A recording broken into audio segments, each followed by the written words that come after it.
नमस्कार दोस्तों, स्वागत है आप सभी का टीए स्टेट एग्जाम्स में। मेरा नाम है राहुल और हम लोग डिस्कस करने वाले हैं आज सीआईएसएफ में कांस्टेबल की जो वैकेंसी आने वाली है 2025 में उनके बारे में देखेंगे। सारी जानकारी हम लोग इकट्ठा करेंगे इस छोटे से सेशन के माध्यम से। और कौन कौन से ऐसे कैंडिडेट हैं जो अप्लाई कर पाएंगे, क्या एजुकेशन क्वालिफिकेशन मांगी है इसमें, और क्या आपकी आयु सीमा होनी चाहिए, और ट्रेडमैन में कौन कौन सी ऐसी ट्रेड्स हैं जो आपके लिए फिल कर सकते हो। इसमें सारी चीज़ों के बारे में जानकारी इकट्ठा करेंगे। पहली बार आए हो टीए स्टेट एग्जाम्स पर तो इसी तरह की और भी अपडेट्स पाने के लिए हमसे जुड़े रहिए। चैनल को सब्सक्राइब कर लेना, बेल आइकन ज़रूर दबाना। आने वाली वीडियोस की जो है नोटिफिकेशन सबसे पहले आप तक पहुंच जाएगी। ठीक है, चलिए स्टार्ट करते हैं। हम लोग बात करेंगे हम लोग सीआईएसएफ में कांस्टेबल के लिए और कांस्टेबल में ट्रेडमैन के लिए। यहाँ पर जो है एप्लीकेशन आपके स्टार्ट हो रहे हैं। एप्लीकेशन देख लो भाई, यहाँ पर इस डेट से स्टार्ट हो रहे हैं। ये रहेगा आपका डिटेल में क्या दे रखा है भाई। यहाँ पर कांस्टेबल आपकी रैंक रहेगी और ट्रेडमैन यहाँ पर आपकी जो है पोस्ट भी रहेगी। आपकी जो टोटल पोस्ट रहेंगी यहाँ पर 1048 पोस्ट रहेंगी टोटल।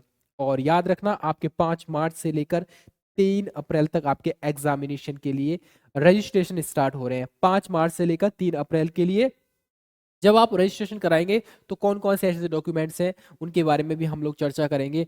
और ये चीज़ याद रखना, आपको 100 रुपये फ़ी करनी पड़ेगी अगर आप अनरिजर्व कैटेगरी से हो, ओबीसी से हो या फिर ईडब्ल्यूएस कैटेगरी से आते हो।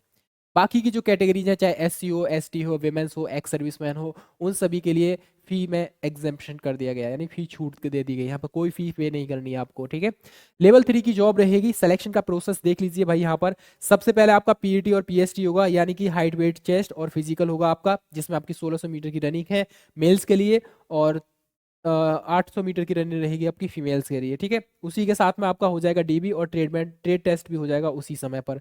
उसके बाद जब आप इस फर्स्ट स्टेज को क्वालिफाई करोगे तो यहाँ पर पहुंचोगे आप रिटन एग्जाम देने।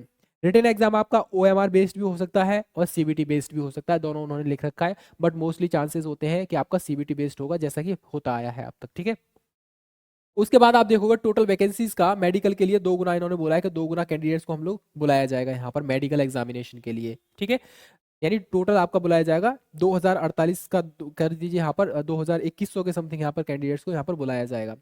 अब यहाँ पर सबसे पहले तो आपको सिटीजन ऑफ इंडिया होना चाहिए, भारत का नागरिक होना चाहिए, और ये मस्ट भी होना भी चाहिए। ठीक है, दूसरा रहेगा आपकी जो एज है 18 से 23 वर्ष होनी चाहिए अगर आप अनरिजर्व कैटेगरी में आते हो। इसी के साथ आप देखोगे यहाँ पर ये जो एज है आपका, मैक्सिमम एज जो है आपकी, मिनिमम एज जो है आपकी 1 जुलाई 2025 तक इतनी हो जानी चाहिए, इसके बीच में। ठीक है, 18 से 23 के बीच में इतने तक हो जानी चाहिए।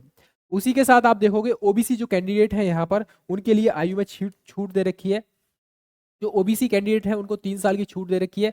3 साल का मतलब है वो 23 और कह सकते हैं 3 ऐड कर देंगे तो 26 साल तक वो अपना इस फॉर्म को भर सकते हैं अगर वो 26 साल तक हुए और इतना है। ठीक है, एससी एसटी के लिए यहाँ पर हमेशा छूट रहती है, आपको पता है भाई। यहाँ पर 5 साल की छूट है तो 23 और 5 कितना होता है, 28 साल तक ये कैंडिडेट अपना फॉर्म फिल कर सकते हैं।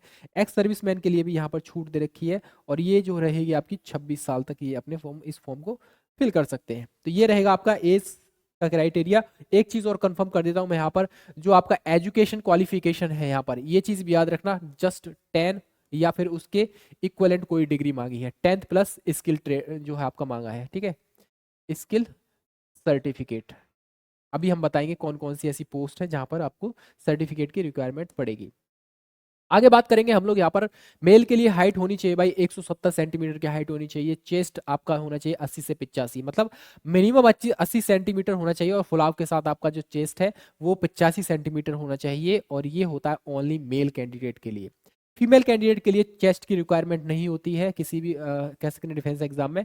और यहाँ पर बात करेंगे हम फीमेल की हाइट की, तो 157 सेंटीमीटर आपकी हाइट होनी चाहिए। ठीक है, आगे बात करेंगे हम लोग पीईटी जब आप देने जाओगे, फिजिकल इफिशियंसी टेस्ट दोगे, तो मेल कैंडिडेट के लिए यहाँ पर 1600 मीटर की रनिंग है जो कि 6.5 मिनट में उसको कंप्लीट करना है। उसी तरीके से फीमेल्स के लिए यहाँ पर 800 मीटर की रनिंग रहेगी और ये आपको 4 मिनट में कंप्लीट करना पड़ेगा। ठीक है, पीएसटी यानी फिजिकल स्टैंडर्ड टेस्ट में कुछ नहीं होता है, बस हाइट, वेट और चेस्ट मापा जाता है। और लड़कियों के लिए तो यानी गर्ल्स के लिए तो हाइट और वेट ही मापा जाएगा। ठीक है, चलिए आगे बात करेंगे हम लोग। यहाँ पर ये आपकी पोस्ट रहेंगी, पोस्ट और वैकेंसीज की डिटेल यहाँ पर दे रखी है उन्होंने अच्छी खासी, सारी चीजें क्लियर कर रखी है भाई। जैसे आप कांस्टेबल कुक के लिए जाओगे तो टोटल आपकी पोस्ट रहेंगी यहाँ पर कितनी, 444 है।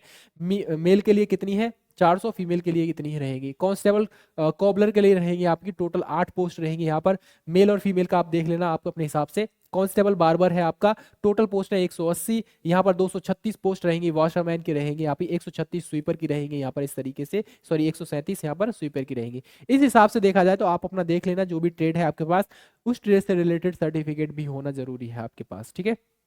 चलिए बात करेंगे यहाँ पर टोटल पोस्ट की, 1048 पोस्ट रहेंगी यहाँ पर, ठीक है।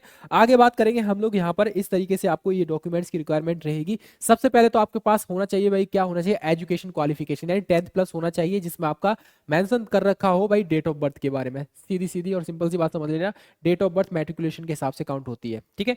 बात करेंगे आगे, फिर हमारा डोमिसाइल सर्टिफिकेट होना चाहिए, और फिर कास्ट सर्टिफिकेट, अगर आप जो है किसी कह सकते हैं रिजर्व कैटेगरी में आती हो, जैसे SC ST OBC या फिर EWS में आते हो, तो वो सर्टिफिकेट आपके पास होना चाहिए। रिलेटेड ट्रेड से रिलेटेड कोई सर्टिफिकेट होना जरूरी है, जैसे मान लीजिए कोई आपके पास कोई ट्रेड है, उसके ट्रेड के रिगार्डिंग आपका सर्टिफिकेट जरूरी है। फोटो साइन होने चाहिए, ID प्रूफ होना चाहिए जब आप फॉर्म फिल करने जाए, तो ये सारे डॉक्यूमेंट्स आपको पास होना अवेलेबल है, ठीक है। आप चाहें तो ये ऑफिशियल नोटिस है, आप चाहें तो इसको पढ़ सकते हो। ये सारी चीजें वही है जो मैंने आपको लिख रखी थी, और ये सारी चीजें मैंने यहीं से जो मेन मेन चीजें थी वो आपके लिए लिख रखी थी। सारी की सारी चीजें आपको यहाँ देखने को मिल जाएंगी, ठीक है। चलिए भाई, ये डिटेल थी, आप चाहें तो इसको हमारे टेलीग्राम चैनल से प्राप्त कर सकते हो, ऑफिशियल कह सकते हैं नोटिफिकेशन को। टेलीग्राम चैनल का लिंक हमारे वीडियो के डिस्क्रिप्शन में मिल जाएगा आपको, ठीक है। चलिए, ये थी इन्फॉर्मेशन, कैसी लगी, जैसी भी लगी आप बता दीजिए, और आप योग्य हैं, एलिजिबल हैं इस फॉर्म को फिल करने के लिए, तो 5 तारीख से यानी 5 मार्च से आपके फॉर्म अप्लाई कर दीजिए आप लोग, ठीक है। और अपनी तैयारी करते रहिए। इसी तरह की और भी अपडेट्स आपको time to time TA state exams में मिलती रहती हैं। चैनल को जरूर सब्सक्राइब कर लेना, ठीक है। अपना सुझाव देना चाहते हो कोई, तो right it in the comment section, ठीक है। मिलेंगे अदर इन्फॉर्मेशन के साथ, तब तक के लिए जय जय हिंद।